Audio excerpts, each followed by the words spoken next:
Masjid Dua, satu-satunya peninggalan sejarah yang berada di Kenegarian Kayu Jauh,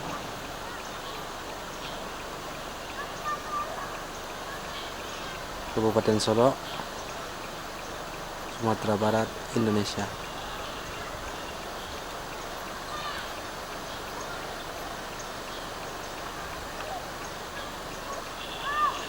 Di mana masjid ini terdiri dari 3 lapisan atap.